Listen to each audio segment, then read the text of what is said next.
ఒక కుటుంబాన్ని మొత్తంగా చంపేసి తను తాను బాధితురాలిగా చెప్పుకోవడం ఒక్కసారి ఊహించుకోండి.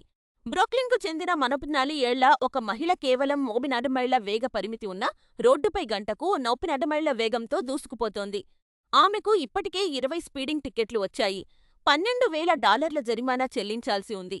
మరియు ఆమె లైసెన్స్ రద్దయింది. ఒక్క ప్రయాణంలోనే ఆమె వరుసగా ఎన్నో రెడ్ లైట్లను దాటి వెళ్ళింది. అప్పుడు ఊహించని ఘోరం జరిగింది. ఆమె ఒక కారును ఢీకొట్టి రోడ్డు దాటుతున్న ఒక తల్లి మరియు ఆమె ముగ్గురు పిల్లలను నుజ్జానుజ్జు చేసింది. కేవలం 4 ఏళ్ల బాబు మాత్రమే బ్రతికాడు. కాని అతనికి పుర్రె విరగడం మరియు మెదడులో రక్తస్రావం వంటి తీవ్ర గాయాలయ్యాయి. కాని ఆ భయంకరమైన విషయం అక్కడితో ఆగలేదు. జైలు నుండి చేసిన ఒక రికార్డెడ్ కాల్లో ఆమె నిజంగానే ఇలా అడిగింది: నేను ఎందుకు క్షమాపణ చెప్పాలి? వారితో పాటు నేను కూడా ఒక బాధితురాలిని. 3 హత్యల కేసులో ఆమెకు 3 నుండి 100 సంవత్సరాల వరకు చాలా తక్కువ శిక్ష విధించబడింది. కోర్టుకు ఆమె చేసిన చివరి విన్నపం ఏమిటంటే, తాను చంపిన వ్యక్తుల గురించి ఆలోచించడమే తనకు పెద్ద శిక్ష అని ఆమె వాదించింది.